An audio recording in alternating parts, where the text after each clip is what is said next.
일에는 다 뜻이 있다고 생각합니다. 그래서 감사히 받아들이고요. 저 개인적인 일로 이렇게 연말에 안 좋은 모습으로 또 이런 모습을 보여드려서 좀 죄송하네요. 모두 다 사실은 다 힘든 기간입니다. 우리가 끝까지 희망이나 어떤 꿈은 버리지 않고 여러분 우리는 기적입니다. 네, 최민수 씨 갑자기 대국민 송년 인사를 하셨습니다.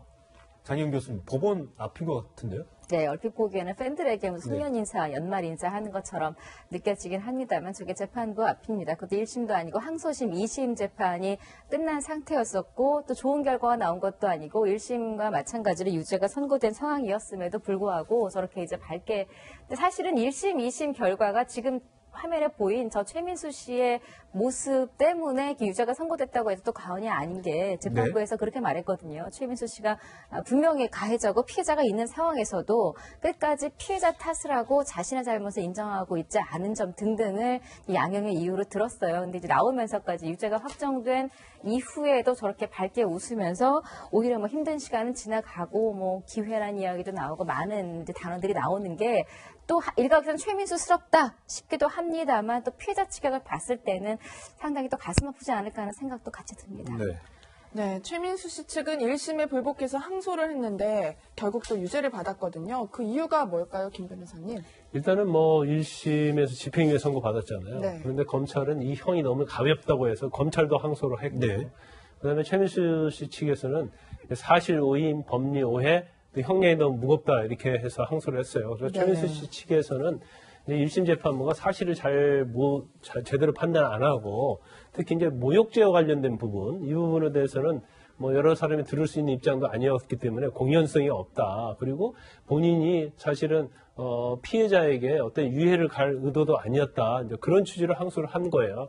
그러면 결과적으로 이제 법원은 받아들이지 않았고요. 이제 법원은 이제 모욕죄도 인정을 했고요. 그 다음에 자신의 진료를 방해했다고 그래서 그 피해자 차량 앞에 가서 급정거를 했거든요. 네, 1심 재판부는 그래서 이 부분에 대해서 어떻게 서로 충격을 했기 때문에 이건 당연히 보복운전이다. 그렇게 판단을 했어요. 그래서 죄가 인정되는 데는 별 문제가 없다. 단지 형량 자체는 그렇게 가볍지 않기 때문에 결국 최민수 씨가 제기한 항소도 기각을 하고 검사의 항소도 기각을 했습니다. 그래서 여기에서 원심의 양형이 무겁거나 가벼워 보이지 않는다 이렇게 얘기했거든요.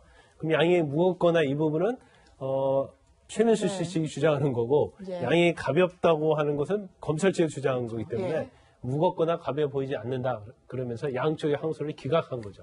사실상 요즘 이런 보복 운전들이 굉장히 사회적으로 굉장히 많은 피해나 문제들이 되고 있는데 최민수 씨 이 결과를 보면 법원에서도 유죄를 인정을 했기 때문에 굉장히 이게 사회적으로 좀 이 경고하는 메시지도 좀 남다를 것 같거든요. 그렇죠. 이제 보복 운전 자체가 감정의 싸움이거든요. 네. 그래서 자기가 운전을 하는데 자기 운전을 방해했을 때 그래서 거기에 대해 보복하기 위해서 위협하면서 운전하는 행위예요. 그런데 우리가 그 위협하는데 일반적으로 위협한 거 다른 점이 뭐가 있냐면 자동차를 위협하는 거거든요. 네. 근데 자동차는 법상 위험한 흉기로 봐요.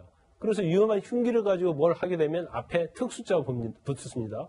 그래서 자동차 가지고 협박하면 특수 협박이고요. 자동차 가지고 감정싸움 하다가 밀어붙여서 상대방 차량이 손괴되면 특수 손괴가 되고 그로 인해 상대방이 상처를 입게 되면 특수 상해가 되는 거예요. 그래서 특수자가 붙으면 형량이 굉장히 높거든요. 그래서 이제 감정을 절제하지 못해서 사소한 뭐 끼어들기 그런 것 때문에 이런 상황이 자주 발생하는데 보통 한 10만 명당 한 700건 이상이 발생한다고 그래요. 네. 그래서 이걸 감정을 제어하지 못해서 이런 일을 하게 되면 이제 최민수 씨와 같이 아니면 정말 크게 처벌받을 수 있는 전과가 될 수 있는 그런 여지가 많죠. 네.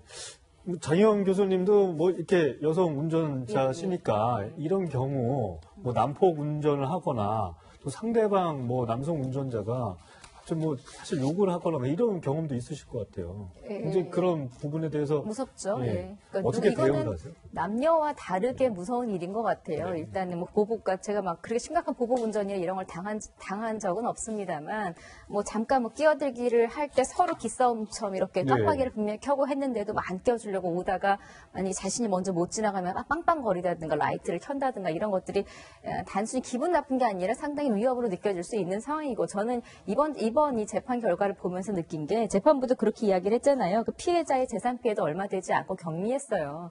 다만 최민수 씨가 끝까지 그 자신이 뭐 잘못했다라기보다는 오히려 벌금형으로 끝나지 무슨 뭐 징역 몇 년이냐, 그러니까 검찰이 1년을 징역을 네. 처음에 구형을 했었거든요.